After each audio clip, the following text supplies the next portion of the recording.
মেয়েদেরও ইচ্ছে করে তার বাবা মাকে ঈদের সময় শপিং করে দেওয়ার জন্য। কয়জনে বা পারে বাবা মাকে শপিং করিয়ে দিতে। আসসালামু আলাইকুম, হ্যালো এভরিওয়ান, সবার কি অবস্থা, সবাই কেমন আছেন? আমি বলছি আয়াজের মা নোয়াখালী থেকে। আপনাদের জন্য আরেকটি নতুন ভিডিও নিয়ে হাজির হয়ে গেলাম। আশা করছি যে যেখান থেকে আমার আজকের ভিডিওটি দেখছেন সবাই ভালো আছেন। আপনারা সবাই ভালো থাকুন, সুস্থ থাকুন এই প্রত্যাশা করি।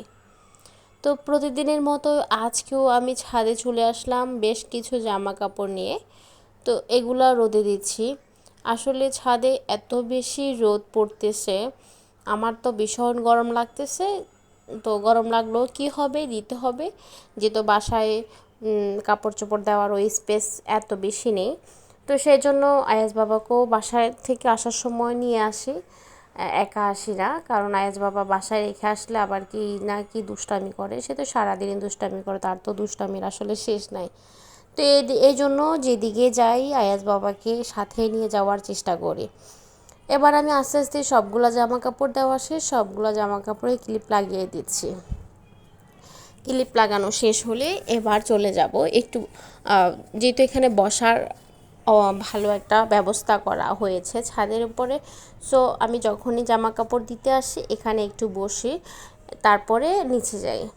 যেহেতু আমরা দোতলায় থাকি, লিফটে যাই। তো লিফটে গেলেও একতলা সিঁড়িতে নিচে নামতে হয়, তারপরে লিফটে উঠতে হয়। তো এবার চলে আসলাম, মা ছেলে একটু বসলাম। যাই হোক, এবার সন্ধ্যার সময় আমি চলে আসলাম মার্কেটে কিছু নেওয়ার জন্য। আসলে এত সুন্দর সুন্দর কসমেটিক, যেদিকে তাকাচ্ছি আমার মনটা না একদম ভরে যাচ্ছে। কিনার কি নিব, কার জন্য কি নিব। আসলে প্রতিটা মেয়ের ইচ্ছে করে বাবা মাকে কিছু দিতে, তার আপনজনদেরকে কিছু দিতে। কয়জনে বা পারে বলেন? আমারও হয়তো বা সেই সৌভাগ্য হয়ে ওঠে নাই, তবে আল্লাহ হয়তো মন দিয়েছে, ধন দেয় নাই। যদি কখনো হয় চেষ্টা করব সবাইকে দেওয়ার জন্য। আল্লাহ আমার অনেক বড় একটা মন দিয়েছে জানেন, কিন্তু আমি ইচ্ছে থাকা সত্ত্বেও সবাইকে আমি আমার মন ভরে দিতে পারি না। এরকম আমার মতোই অনেক আপুরাই আছেন, বাবা মাকে কিছু না কিছু দিতে চান, কিন্তু সামর্থ্য না থাকার কারণে দিতে পারেন না। আর যখন ঈদ আসে, বাবা মা ছোট থেকেই তো দিয়ে আসছে, শ্বশুর বাড়িতেও দেয়, কিন্তু বাবা মাকে সুন্দর একটা শাড়ি দেওয়ার সেই সামর্থ্য হয়ে ওঠে না। বাবাকে সুন্দর একটা পাঞ্জাবি নিয়ে দেওয়ার সেই সামর্থ্য হয়ে ওঠে না। ছোট ভাই বোনদেরকে কিছু নিয়ে দেওয়ার সেই সামর্থ্য হয়ে ওঠে না। আসলে মেয়েরা চাইলে তাদের ইচ্ছা মতোই সব কিছু করতে পারে না, কারণ তারা যে ইনকাম করে না, স্বামীর টাকার উপরে তাদের সব কিছু। তাই এই বিষয় নিয়ে আমার মতো অনেক আপুদেরও মন খারাপ হয়। তাই আমার মতে সকল আপুদের নিজে কিছু করা উচিত, যেন বাবা মাকে কিছু দিতে কেউ কখনো কোনো বড় গলায় কথা বলতে না পারে যে তুমি এটা দিচ্ছ কেন, এটা কেন করছো। তাই কিছু না কিছু করা অবশ্যই দরকার। এদিকে আপনারা তো দেখলেনই, আমি ফুচকা খেলাম, চটপটি খেলাম। আসলে বাইরে গেলে কিছু না কিছু খেতে হয়, কিছু খাওয়া ছাড়া কোনোভাবে আসা যায় না। আর আপনারা তো জানেন মেয়েরা কত বেশি পছন্দ করে ফুচকা আর চটপটি। এটা তাদের আবেগ, এটা তাদের ভালোবাসা, এটাই তাদের সব। তো এদিকে সন্ধ্যার জন্য আমি এই ইফতারের সব কিছু আয়োজন করে রেখে দিলাম। আয়াজের বাবা যেহেতু অসুস্থ, তাকে সকালবেলা এবং রাত্রের বেলা দুই বেলায় রুটি খেতে হয়। তো আমি আসলে রুটিটা বানাইতে পারতাম না, এখন দেখেন মাশাল্লাহ অনেক অনেক ভালোই বানাইতে পারি, আর অনেক সুন্দর গোল হয়েছে। আমি আসলে আপনাদের সাথে শেয়ার করছি।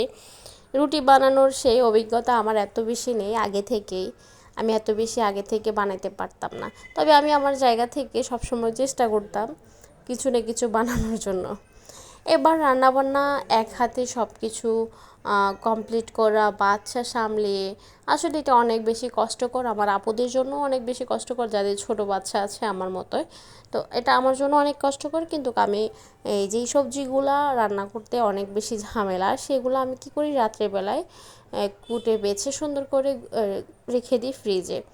যেহেতু আমাদের রমজানের দিন, আমাদের এই দিনে একটু বেশি বেশি ইবাদত করতে হবে, কাজকর্মগুলো সব কিছু সামলে। তো অবশ্যই এই দিনটা একটু চেষ্টা করি বেশি বেশি ইবাদত করার, সব কিছু মিলে।